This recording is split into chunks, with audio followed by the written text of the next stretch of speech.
Voilà, on poursuit le mag Alsace Foot Mag de ce mois de février avec une nouvelle rubrique, Ma vie d'amateur. Et on est très heureux aujourd'hui de se retrouver dans ce qu'on appelle la Cool Room du Racing Club de Strasbourg avec son entraîneur Julien Stéphan. Bonjour Julien. Bonjour Jean-Luc. Et surtout merci de nous accueillir. Je sais que au moment de l'enregistrement, on est à quelques jours d'un match ô combien important, puisque samedi le Racing reçoit Nice. Mais on ne va pas parler de Strasbourg-Nice, Julien. On va parler de la vie d'amateur de Julien Stéphan. Julien, est-ce que tu te souviens de la toute première fois où tu t'es retrouvé avec un ballon au pied ? Non, la toute première fois je m'en souviens pas, mais j'ai la photo, bien gardée quelque part, pas chez moi mais chez ma grand-mère. Voilà. Je devais avoir 1 an et demi ou 2 ans, voilà, c'est arrivé très rapidement, une passion qui m'a touché très vite. Avec mon frère également, on a fait de nombreuses parties de foot lorsqu'on était petit et même moins petit à l'adolescence. Avec un papa footballeur professionnel, bien évidemment, il ne pouvait pas en être autrement. Première licence de football ? À 7 ans. À 7 ans, dans quel club, tu te rappelles ? C'était à Montceau-les-Mines. Montceau-les-Mines, où papa jouait forcément au football. Il entraînait à ce moment-là. Il entraînait à ce moment-là. Premier souvenir de match ? Ouais, c'était à cet âge-là également. C'était des plateaux à l'époque, on ne faisait pas vraiment des matchs, mais des premiers souvenirs à 7-8 ans. C'est toujours des plateaux aujourd'hui d'ailleurs, à cet âge-là. Est-ce qu'il est logique, lorsqu'on a un père footballeur professionnel, comme c'était ton cas, de forcément devenir à son tour footballeur ? Logique, je sais pas. Je pense qu'on a plus de chance en tout cas, parce qu'on est baigné dans ce milieu-là depuis tout petit. Je n'ai pas fait que du foot, j'ai fait aussi d'autres sports. J'ai fait du tennis notamment, et puis à un moment donné, il a fallu faire un choix. Oui, c'était naturel, disons. Et puis les pérégrinations de Guy Stéphan t'ont amené ensuite dans les centres de formation. Alors dans l'ordre ou dans le désordre, si jamais je me trompe, tu as le droit de me rectifier, Lyon, Bordeaux et le PSG. C'est ça, c'est le bon ordre. Voilà. Donc là aussi, dans le centre de formation, même si on est dans une structure professionnelle, ça reste de l'amateur. Oui, d'autant plus que moi je poursuivais en plus mes études à côté, bien évidemment jusqu'à la terminale pour avoir le bac, mais aussi j'ai poursuivi à la fac, donc par moment et notamment à Paris, au PSG, sur les dernières années, je pouvais rater certains entraînements le matin quand j'avais des cours, il y avait une session d'entraînement le soir pour les étudiants justement, ça nous permettait de garder un bon rythme d'entraînement, mais c'était riche, en tout cas, d'avoir connu toutes ces expériences-là, à la fois sur le plan humain, et je m'en suis servi également sur le plan professionnel plus tard.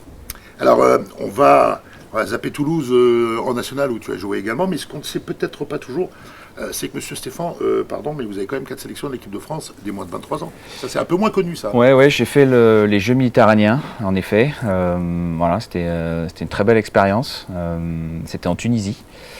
C'était en 2001, on avait fini 3e, on a perdu en demi-finale contre l'Italie de mémoire, mais on avait gagné la 3-4e place. Avec à l'époque un sélectionneur qu'on connaît bien ici de la Méno, puisqu'il était entraîneur au Racing il y a quelques années, c'était Pierre Mankowski. Exactement, qui était entraîneur de cette équipe de France. Et puis retour dans le monde amateur, au FC Drouet. C'est ça. C'est où ça ? Drouet, c'est dans la région centre, c'est pas loin de Chartres. C'est en effet un retour dans le monde amateur et c'est aussi mes premiers pas en tant qu'éducateur, puisque le deal avec ce club-là, c'était de pouvoir continuer à jouer au foot, mais également d'avoir la responsabilité d'une équipe. J'ai commencé avec des adolescents de 17-18 ans pendant 3 ans, ça a duré 3 ans, cette alternance entre l'entraînement et puis le fait de continuer également à jouer. Et à l'issue de ces 3 ans-là, j'ai arrêté de jouer pour me tourner définitivement vers l'entraînement. L'entraînement, alors après les jeunes aussi du côté de Châteauroux, Lorient, et puis après Rennes avec toute l'histoire qu'on connaît. Qu'est-ce que tu retiens de ces années dans le monde du football amateur, de ce côté amateur ? Je crois que ça m'a complètement construit. D'abord parce qu'on a un contact humain qui est un petit peu différent. Ce ne sont pas des joueurs qui sont programmés ou qui ont vocation à devenir professionnels.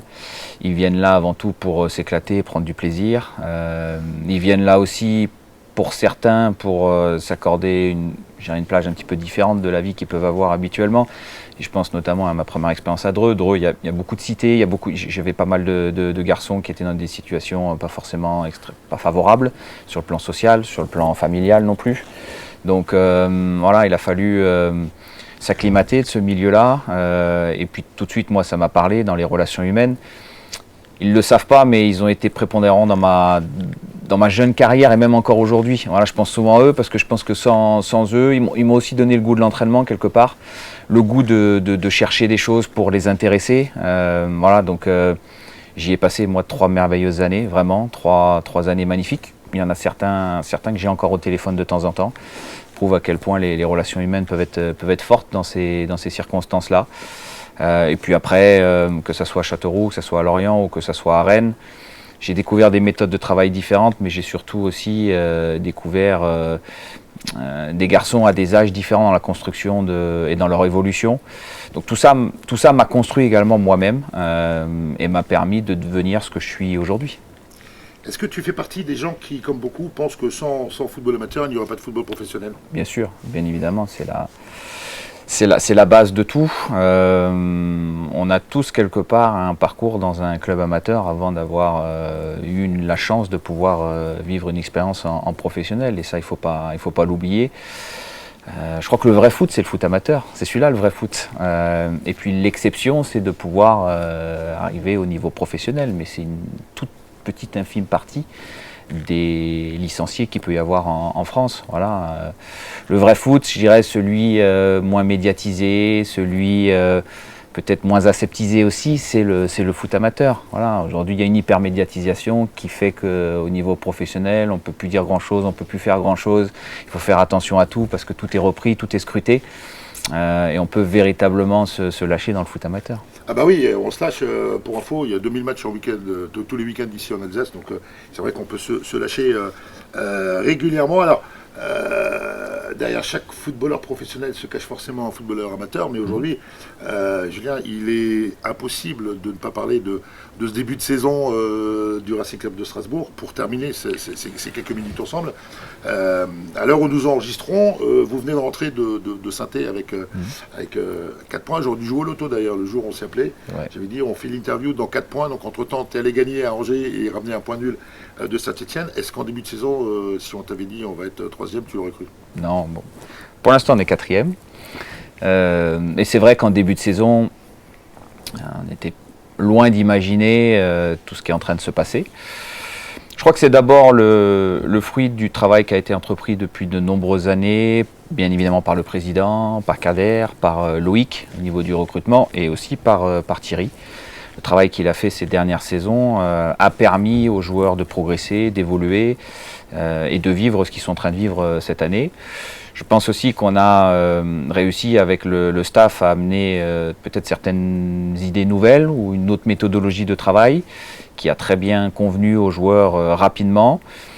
Voilà, et la mayonnaise a très bien prise. Ça ne s'est pas matérialisé en tout début de saison par un nombre de points important, mais on sait pourquoi, parce qu'on a un recrutement qui a été aussi très tardif et on avait perdu beaucoup de monde, notamment sur la ligne défensive. Et ensuite, voilà, le travail, les victoires aidant, la confiance augmentant, le soutien aussi populaire avec le retour du public dans le stade. Tous ces éléments-là ont fait qu'aujourd'hui, on est à une place qui n'était pas imaginée et pas espérée en début de saison. Les joueurs ne volent rien, je pense qu'ils le méritent, très honnêtement, de par les performances qu'ils sont capables de réaliser, de par aussi la qualité du travail qu'ils y mettent au quotidien. Mais pour autant, il reste encore un tiers de la saison, c'est long, il y a beaucoup de clubs qui sont normalement programmés pour finir dans les 7-8 premiers. Je ne sais pas ce qu'il adviendra de cette fin de saison, mais on peut déjà dire que ce qui a été entrepris est une belle réussite. Voilà. Ensuite, voilà, il y aura toujours l'ambition de continuer à prendre du plaisir et d'en partager avec le public. Alors on ne va pas s'enflammer, on va surtout garder les pieds sur terre parce que ça peut aller vite dans un sens comme dans l'autre. Julien, avant de conclure, entre l'Alsace et la Bretagne, il n'y a que la France, comme on dit en général. La Bretagne est également une grande terre de football. Oui. Est-ce qu'en venant en Alsace, tu t'attendais à une telle ferveur, à une telle présence, que ce soit lors des matchs ou tout au long de la semaine, parce que dans le monde du football amateur, lorsque le Racing va, tout le monde va.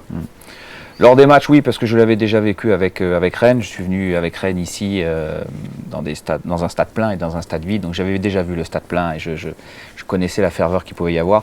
Par contre, c'est vrai que je suis assez surpris dans le quotidien. C'est un des seuls clubs qui permet à tout le monde de voir les entraînements. Il n'y a pas de huis clos ici. C'est de plus en plus rare. C'est quasiment unique en France. Il y a du monde tous les jours. On sent que Strasbourg, le Racing Club de Strasbourg, c'est pas uniquement le club du coin, c'est le club de la région. Il y a une vraie passion autour de ce club-là, une vraie attente aussi, je dirais au-delà des résultats, une vraie attente de partage, de communion. Il y a une vraie connaissance du foot aussi, donc les gens savent reconnaître lorsqu'il y a des bons matchs, lorsqu'il y a de la performance collective. Je crois qu'ils apprécient ça aussi en ce moment au niveau de l'équipe. Donc d'évoluer dans un tel contexte et dans une telle ferveur, c'est très épanouissant. Pour conclure, Julien, qu'est-ce qu'on peut, vous souhaiter à tous pour cette fin de saison? Moi, je pense que l'essence même de notre métier, c'est de partager des émotions, voilà, et c'est de continuer à partager ces émotions-là. On espère qu'elles soient les plus positives possibles, mais voilà, on peut s'engager et garantir en tout cas au public et à tous les amoureux du Racing que les joueurs, que le staff, que le club dans son entier fera le maximum en tout cas pour continuer à partager ces émotions-là. Voilà, je pense que c'est l'essence même du sport, voilà, le plaisir et le partage des émotions. Julien, merci. Merci à vous.